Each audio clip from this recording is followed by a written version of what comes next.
안녕하세요. 좋은 아침입니다. 오늘은 2020년 3월 15일 월요일입니다. 안교교과 새벽기도에 오신 여러분들을 진심으로 환영합니다. 저는 네파교회를 섬기는 정선옥이라고 합니다. 기도드리고 오늘 월요일 교과 내용을 살펴보도록 하겠습니다. 기도하겠습니다. 하늘에 계신 저희들의 아버지 감사합니다. 하나님께서 오늘도 우리를 당신의 자녀로 구속하여 주심을 인하여 감사합니다. 하나님께서 우리를 용서하여 주심을 인하여 감사합니다. 하나님, 오늘 우리의 삶이 아버지의 용서를 받은 자로서 살아갈 수 있도록 도와주시옵소서.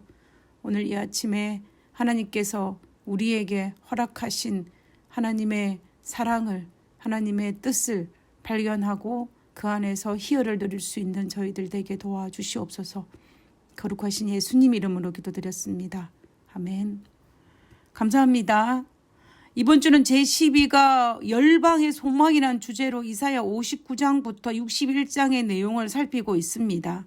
오늘은 어제 살펴본 이사야 59장 후반부에 해당하는 것으로서 죄인을 향한 하나님의 소망에 대해서 살펴보게 될 것입니다.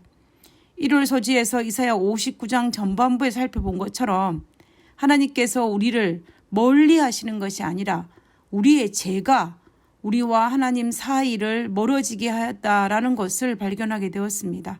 그리고 오늘은 이사야 59장 후반부를 통하여서 누가 용서를 받았는가라는 제목을 가지고 우리는 살펴보게 될 것입니다.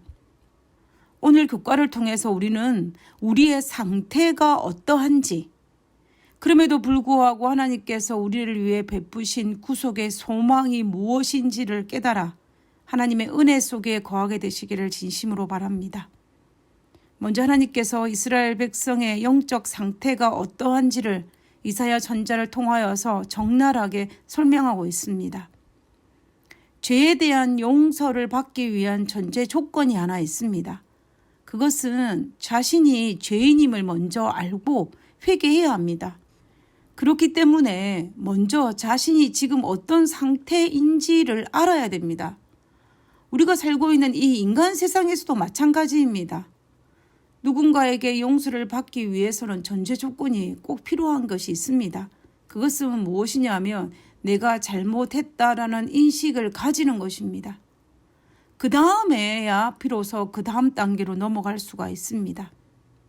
이사야 선지자는 이스라엘 백성들의 영적 상태를 이사야 59장을 통하여서 적나라하게 보여줍니다. 이사야 59장 14절에서 16절까지에 있는 성경 말씀을 쉬운 성경으로 한번 읽어보도록 하겠습니다. 이사야 59장 4절입니다. 정의를 멀리 몰아내고 공평을 쫓아낸다. 거리에서 진리가 사라졌음에 성 안에는 정직이 없어졌다. 어디에서도 진리를 찾을 수 없게 되었고 오히려 악한 짓을 그만두려는 사람이 공격을 당한다. 여호와께서 정의가 없는 것을 보시고 진노하셨다. 아무도 남을 도우려 하지 않는 것을 보시고 놀라셨다. 하나님께서 그들 가운데 정의가 없음을 보시고 진노하셨다라고 하였습니다. 그리고 아무에게도 선대를 베풀지 않는 것을 보고 놀라셨다라고 이야기하는 것입니다. 우리가 이 모습은 창세기 6장에 하나님께서 이 땅에 사람 지으셨음을 한탄하사라는 그 말씀과 별반 다를 바가 없는 것 같습니다. 결국 모두가 죄를 지었다라고 이야기하는 것입니다. 우리가 예레미야 5장을 읽어보면 예레미야 5장에 예루살렘에 의인이 한 명이 없어서 심판을 통해 멸망당한다라고 하였습니다. 결국 우리는 이사야와 예레미야서를 통해 볼 때에 예루살렘에 임한 멸망은 공의로운 심판이며 그럼에도 불구하고 하나님의 자비로 그루터기를 남겨주었다는 사실에 우리는 100% 동의할 수밖에 없습니다. 바울도 모든 사람이 죄를 지었다라고 동의하였습니다. 로마 3장 23절에 모든 사람이 죄를 범하였음에 하나님의 영광이 이르지 못하더니 모든 사람이 죄를 지었습니다. 이 사실에 어느 누구도 제외되지 못했습니다. 그래서 월요일 소지의 기억절이 이사야 59장 11절에 있는 말씀처럼 비둘기같이 슬피 울며 정의를 바라나 얻고 구원을 바라나 우리에게 멀도다라고 이야기합니다. 우리의 상태로는 정의는 바라지도 못하고 구원은 바라지도 못하고 우리에게 구원은 너무나 멀리 있다는 것입니다. 다시 말하면 우리 스스로는 어떻게 해볼 수 있는 방법이 전혀 없다는 것입니다. 누군가의 도움 없이는 불가능한 상황이 바로 우리의 상황입니다.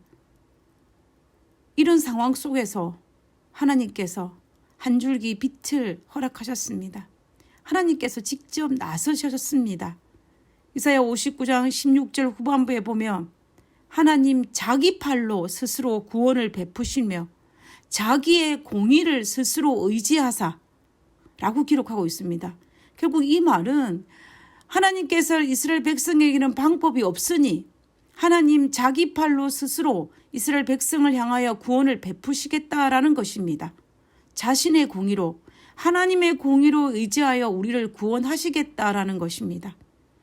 하나님께서 공로 없는 이스라엘 백성에게 자신의 희생을 통해서 구원을 선물로 주시겠다라는 것이 이사야 59장 16절에 있는 말씀입니다.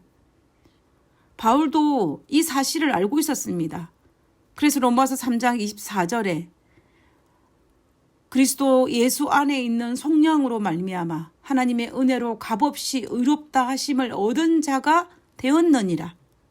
예수님의 십자가의 속량으로 말미암아 하나님의 은혜로 값없이 선물로 받았다라는 것입니다. 우리가 예수님께 감히 감사하다고 할 수밖에 없는 이유입니다. 우리가 율법의 의로는 구원을 받을 수 없는 처참한 상황이지만 우리 대신에 율법의 의를 이루셨고 하나님의 의로 말미암아 우리가 구원을 받을 수 있는 길을 만들어 주셨다라는 것입니다. 우리에게 필요한 것은 이 사실을 뭐 하기만 하면 되냐 하면 믿기만 하면 됩니다.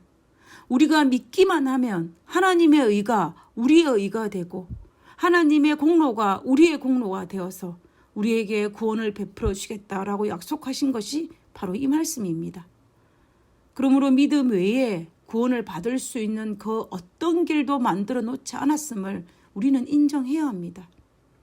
우리의 행위로는 불가능합니다. 그것을 시도하는 것조차 어리석은 것입니다. 그런데 모든 사람이 죄를 지었지만 모든 사람이 하나님의 용서를 다 받는 것은 아닙니다. 누가 용서를 받습니까? 그것은 예수님을 믿는 자가 용서를 받는 것입니다. 이 길 외에는 다른 길을 우리에게 주신 적이 없기 때문에 우리는 하나님의 용서를 베푸셨다는 사실을 믿어야 합니다. 그러므로 말미암아 그 용서가 우리의 것이 되어야 합니다.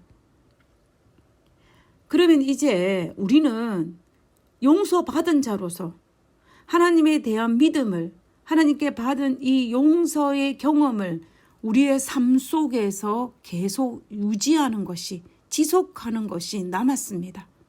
그러면 어떻게 하면 하나님께서 베푸신 용서의 경험을 매일의 삶 속에 누릴 수 있을까요? 그것은 우리가 매일 하나님의 율법을 순종함으로 말미암아 가능합니다. 우리의 매일의 삶 속에서 하나님의 용서를 매일 경험하는 것은 하나님께서 명하신 율법을 순종하는 우리의 삶을 통해서 이루어진다라는 것입니다. 167페이지에 있는 영감의 교훈을 한번 읽어보도록 하겠습니다. 용서의 상태를 유지함. 모든 믿는 영혼은 자신의 뜻을 전적으로 하나님의 뜻에 일치시키고 회개와 뉘우침의 상태를 계속 유지하고 구속자의 속죄의 공로를 믿는 믿음을 나타내어 능력에서 능력으로 영광에서 영광으로 전진해야 한다. 용서받고 아름다운 그리스도의 의의 두루마리를 입은 사람은 하나님 앞에 흠없게 서게 된다. 여기에서는 중요한 것이 구속자의 속죄의 공로를 믿는 믿음을 나타내야 한다는 것입니다. 이 말의 의미가 뭐냐면 물론 행위로는 구원을 받을 수 없지만 구원을 받은 자로서 율법에 순종함으로 말미암아 하나님에 대한 그 믿음을 구속자의 속죄의 공로를 믿는 믿음을 유지할 수 있다라는 것입니다. 다시 말하면 우리의 힘으로는 하나님의 용서를 받을 수 없지만 하나님께 용서받은 자의 믿음을 유지할 수 있는 비결은 하나님의 율법에 순종하는 삶을 통하여서 드러난다라는 것입니다. 그래서 167페이지 상단에 있는 말씀처럼 사랑으로서 역사하는 믿음, 곧 성령이 사람의 마음에 부어주시는 사랑은 그 사람에게 예수님을 신뢰하는 산믿음이 있다는 것을 증명한다. 단지 행위는 구원을 받게 하는 믿음의 외적인 표현이자 인간적인 표명이다. 그래서 진실한 기독교 신앙의 경험은 날마다 하나님께 드리는 헌신의 표현으로서 율법에 대한 순종으로 나타난다라는 것입니다.